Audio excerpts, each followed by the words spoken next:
Welcome to the round table. Wow. But guess what? You're looking for Sandy Powell. Sorry. She's not here.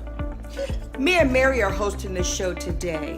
Yeah. So we just want to yes, we do. Especially to say something to our Sandy Powell, the host of the round table. And first of all, we just want to say, Sandy, we are so delighted and so honored to be a part of the staff. Yes. Yeah, we got our black shirts. Yay, we get to wear them. We didn't wear them for this since we weren't really taping. Yeah, so that's the difference. We wanted to look really dressed up, but you know, not our shirts on. But anyways, just congratulations on your first year. Yay! Wow, it doesn't seem like it's been that long, but it has been. Yes. So congratulations. Congratulations. From me and Mary.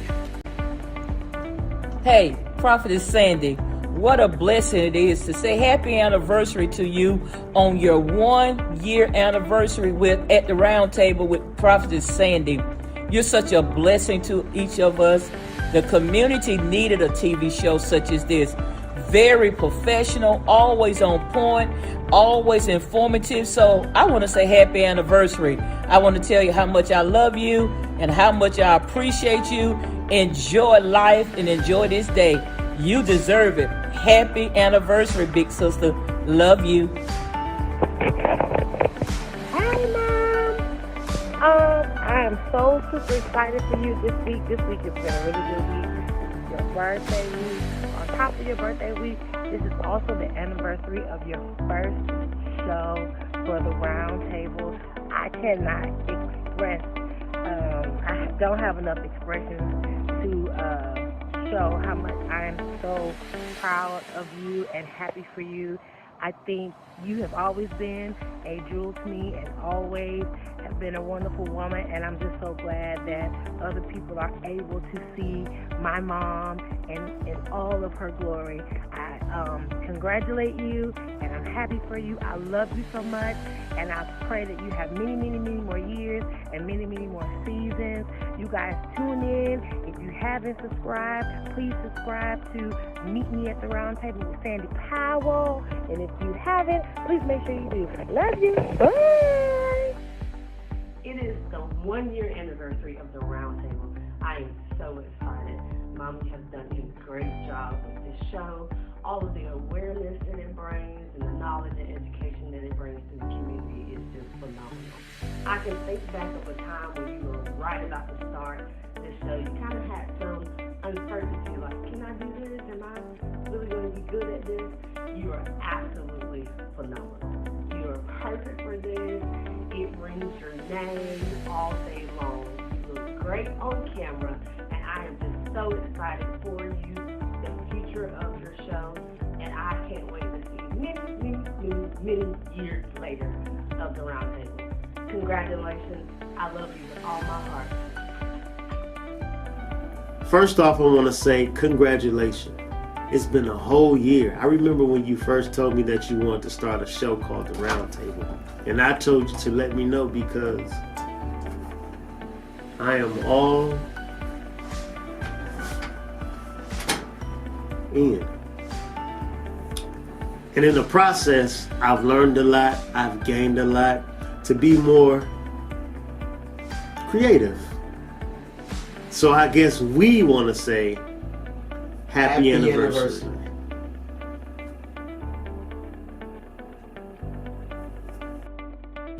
Well, it's moments like this that is momentum. You have achieved so much in such a short time. As your husband, your best friend, and all that comes with it, I want to congratulate you on your first anniversary of the Round Table. We sat down earlier this last year and we talked about the vision, we talked with Bishop Boston, and we all came to a total agreement that this is the time to do it. And you have done it and more. You have been the voice of the community. You have spoken to lives. You have touched lives not only in our local area, but all over the world. We've gotten reports, people saying they watched your show. I just want to say congratulations, babe. I'm proud of you. I couldn't ask for a better time to celebrate Not only your birthday that was this week, but now we're celebrating the anniversary of 1 year of shows. Done very well, and more best yet to come. You are my number one. Love you. Congratulations. It was Franklin D. Roosevelt that said that happiness lies within the joy of achievement and the thrill of creative effort. My daughter, Prophetess Sandy, congratulations to you on 1 year at the round table. And I think there are two aspects of the quote that are indicative of you. The first is achievement, and the other is creativity. You're bringing both, and you're bringing it big. Congratulations on what you've done, the way you have impacted and influenced our lives, and impacted and influenced the city. I remember just a year ago when myself, you, and Prophet sat together and prayed over this thing that the Lord had dropped into your heart. And now a year later, what was just infantile is now 1 year old, and it's ready to walk. You know, when things start to walk, there's greater momentum. And so my sense is that as you enter into year 2, you're going to see momentum like you've not seen before. And so I wanted to lend my voice to the voices of many others who are congratulating you today, and just let you know that your spiritual dad is very, very proud of you. Well done. Well done. Congratulations and blessings. Welcome to the round table. Today is going to be an exciting discussion. We're going to be talking about the church, the state of the church, and where the Christian is playing a role in our world, in how the church is ran. Today, my special guest, Joseph Anthony. Can you welcome? Thank you. Appreciate you having me. Thank you for being here, sir. You being an elder in the church, a minister of the gospel, you tell me, what's the state of the church? Well, in today's society, I think the church has somehow went back, and it's not doing what we're supposed to be doing as teachers, elders, or ministers in the church. What we're trying to do basically within the church, I think now, is try to cater to society. Hi, I'm Sandy Powell, the host of The Roundtable, where we'll be discussing topics that are relevant to us all. See, I understand the importance of communication. It breaks down barriers and it allows us to have understanding. If you're about real solutions to real problems and you want to have real talk, meet me here at The Roundtable every Sunday evening. And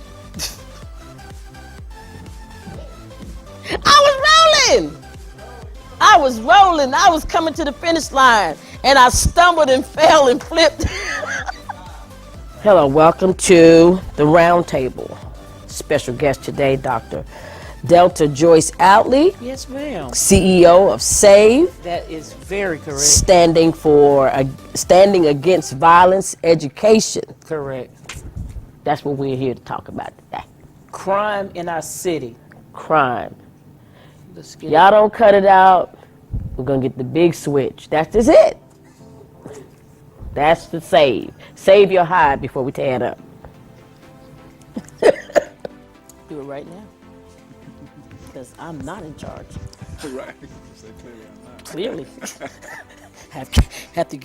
Should have got those classes your mom was giving out to teach these folk who in charge around here. Okay, I'm ready. I want to do my part 2 too. See, I'm in charge now. Yeah, hit it again. I want to do my part 2. Join us next week for part 2. Welcome to the world. Keep on going. Welcome to the.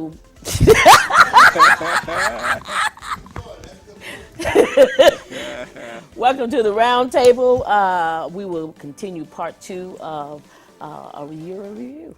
Did I need to say it again? I just don't like this crew. I know, right? Fireball and hire right back. Give me 5 minutes of not having them, can I? Before you leave, Yeah, I'm gonna take all y'all back. She would still be sitting at the dinner table looking at your second choice. No. Mo, we would have been fighting. That wouldn't have been a good family Daddy, that wouldn't have been a good family dinner. We would have been like, maybe that other chick would have got the hint. Hi, I'm Sandy Powell, and on behalf of the Round Table, I'm Preston L. Powell. I missed that up. I, on behalf of the Round Table, And World Changes Tabernacle. Well, we say that the word is on. we the Powers want to wish you a happy holiday. You ain't gonna say anything. I'm looking sad too late. Hi, I'm Sandy Powell. Okay. Let me run my show. Okay. Let's do it again. Follow my lead. Okay. Follow my lead. I'm sorry. Go ahead. Follow my lead. You just, Got you. Count me, Mo. No, 3. Come on. Okay, come on. Hi, on behalf of the Round Table, And World Changes Tabernacle. we the Powers want to wish you a happy holiday. And a happy new year. Okay. Got to take charge of you because you just do too much. I'm going to get out and do what Exactly. they got. So it's we all got to have our hands on it, or you helping it in some way. Silence is an answer. There you go. Amen. Right. Cut. Hey, this man said, right, cut. That's your brother. I just want you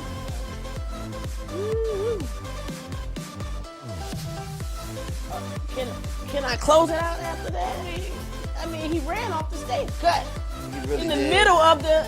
He really did. Nothing. A wink or something like, you know, Yeah. Nothing, Carl. What is... I don't know. I'm going to need you to talk to him later. I don't know. Put your hands on the table, Carl. Don't act like it's not your problem, too. Oh. I saw you twitching, but I thought it was because your knee. I thought it was because your knee. I thought it was because your knee hurt. Hey, look, I gave her everything. I was tapping out, my eye was blinking out like, she get turned up like, yeah, I love Jesus. No, break. We need to do that. But I also know the signs of the times is just a calling of what we would do. He already knew that we would digress to this. Not that it was supposed to happen, but somehow we got away from God and the values of the church. And so now this is the fruit of what we have gotten away from. Please come back and share with me here at the Round Table when you get your book written. Absolutely. Will you do that? You got it. Okay, y'all heard it now. She's committed. That's called verbal contract. Now we're not shook up. Yes, it is a book that many people will benefit from that have been through child molestation and abuse. Yeah. And sometimes someone else's voice becomes their voice. Yeah. And it's empowering. And that's what people like you, like myself, I can name many others who say from their place of abuse, they stand up and say, I'm going to tell my story. And it's liberating. Yeah. Make conversation a place of comfort, even when it's an uncomfortable situation. Right. Let them feel safe talking to you. Like it may be a situation that, you know, if you walked up on it, you might spank them, but if you want to know information about your children, don't let it feel like if I tell them I'm going to be in trouble, you know, and always keep your word in that. If you say, well, just tell me the truth, I just need to know the truth. You know, there may be some consequences, but stick to your word as to what you say you're going to do pertaining to that situation. When we're going through our thing as parishioners, we're consumed with that. And we don't really keep in mind that you have, however many you're serving, you have to consider all of those people as well. And at some point, you're not going to be able to touch everybody directly. Like sometimes you might have to send an associate minister to do things. But most time they want their what? Pastor. I want my pastor. That's Where my right. pastor at? That's right. A city like a church. If the young get up and leave, Right. it dies. It's sooner or later. If the young get up and leave, that church will die. I don't If care how the many rich tithers you got in there. If you don't have youth in there, us. They are going to die. It's going to die. And their money will perish with That's them. exactly. Sometimes we mothers don't understand the importance of that father's role in the son's life. Exactly. And for our feelings, however we may feel about it, we actually sometimes we mothers sometimes we actually cause division and divide in our children toward fathers, Right. because of our own personal thing that we're having or whatever, because we couldn't get along with dad. You know, we couldn't get along with the father. But it's to our child's demise that Right, we do this. And if we just learn to, like you said, look to the child, look to the son, and see what that need is, it would be to the child's best. Scripture says the race is not given to the swift. Yeah. But you a runner. Yeah. See, you ought to at least be running.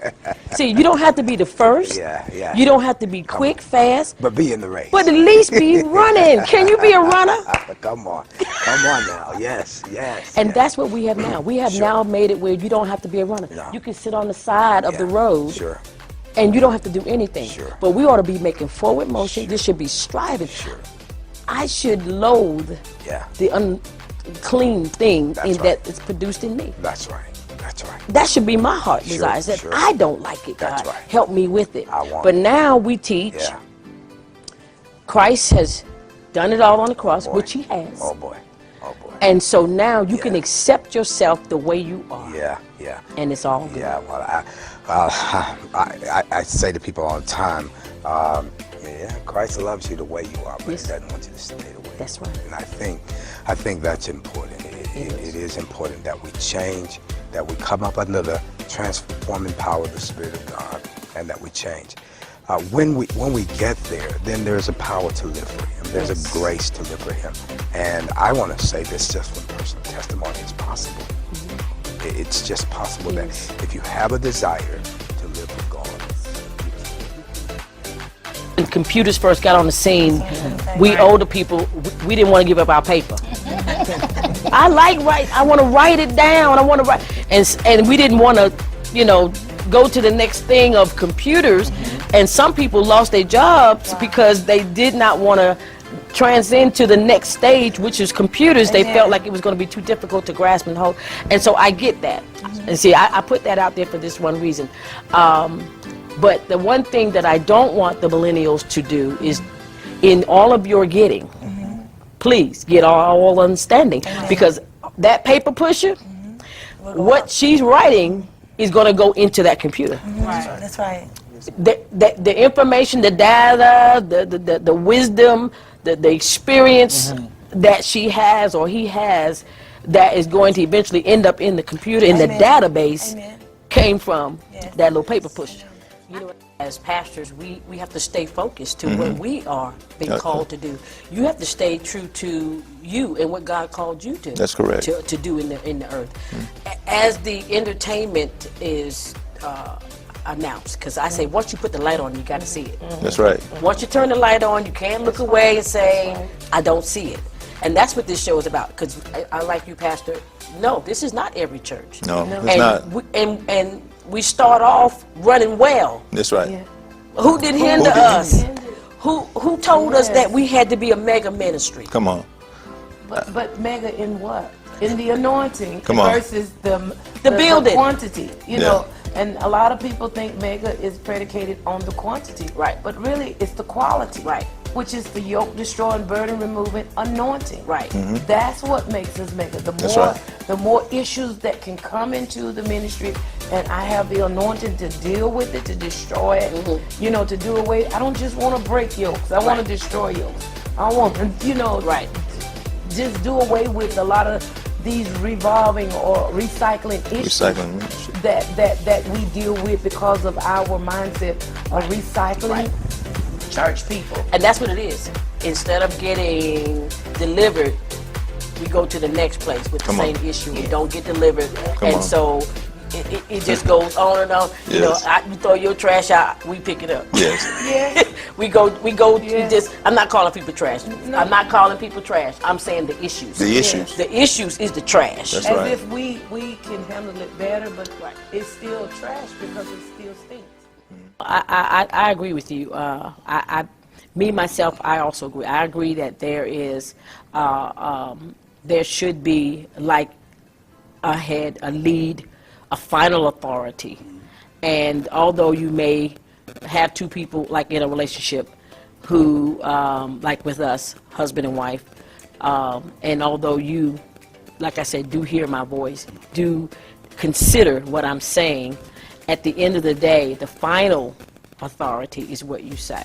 Yes. And so for us not to take that into ministry, I think that could be a con that would work against the ministry. No doubt, because again, who do we follow? Right. Who do the people follow? Who do they turn to under the circumstance that they're facing? Because there are certain elements of our ministry, as my partner in ministry, not my co-pastor. In fact, you're not even an associate pastor. You are the one of the fivefold in the ministry, the prophetess in the house. But you also serve as the executive administrator within World Changing. So our relationship goes before marriage. So you was working with me in ministry as a support, and now that you and I are married, which is the best thing ever happened in my life, it has brought more strength and more stability in what God has called me to do, because no man. You went into my twist. Yeah. My twist was because we only think as members that it is only from pastor to us, hurt, or from member to member. But we don't think about when we put our mouth on our pastor. You know, now we in the middle of seasonal changing and transitional periods, and now we start to gnaw on the pastor. That's a church hurt. The whole body suffers from that. It's not just one individual. When they say all manner of ill against the man of God or the woman of God, you are hurting the church, and you're causing church hurt. Now, we don't look at it like that as a parishioner. And then we'll have conference after conference about our church hurt. Okay. And we just sit and really, we just, without resolution, because if we don't have a resolution to it, in my book, it looked like gossip. And so therefore, you just hurting the church all over again. The body. The whole body. When are we going to get that? Well, we all know that our children can do anything. But a lot of children don't get the opportunity to do that because they're not supported and they're not encouraged. But I want you to know that here at the Summer Institute, we encouraged our children to let them know that they can do it. And in anything that they set their minds to, they can achieve it. And they told us what it is that they can do. I can ride an ATV. I can ride a bike. I can be a good walker. I can be a good pizza girl. I can be a good soccer player. I can ride a shirt. I can be a parade. I can be a four-wheel driver. I can be a good NBA player. I can be a good football player. I can ride a bike without training wheels. I can do a handstand. I can be a good sister. I can exercise really good. I can be a good brother. I can be a good soccer player. I can be a good gymnastics star. I can play basketball. I can be a hedgehog. I can multiply by 12. I can play football. I can play football. I can do martial arts. I can be a good NBA. To see someone in those positions. As a doctor. As a doctor. That's exactly right. As a doctor. And I think that that's something that you show. You show intelligence and strength. And sometimes they feel like they have to choose between the two. No, you don't. And you don't. You can be both. And sensitive. And sensitive. Because I saw you be sensitive one day. And so your presence, like my grandson, you have connection with him. He's on your basketball. We're going to talk about your basketball thing. But he's one of your teams that you have. And he knows you don't play. But he also knows that he can come to you. That's correct. And he made that comment to me. And so being that he's a young black man, young guy, for me to see him confident enough to know that you handle the business, but you also are someone that he can come to and feel safe. That's correct, and that's correct, and that's the mindset we want to have. You know, as an assistant principal, right? And the first thing to come to anyone's mind is that, hey, this person is disciplinary. Right. If you go to Mr. Powell's office, you're in trouble. Right. I took that concept totally out. Yeah. You know, even starting my first job at Spencer High School, and the way I do that is that I'm totally involved in everything that these young people do. Right. We mentioned the basketball team. Right. You know, and the key was that, can I try out? Would I make the team?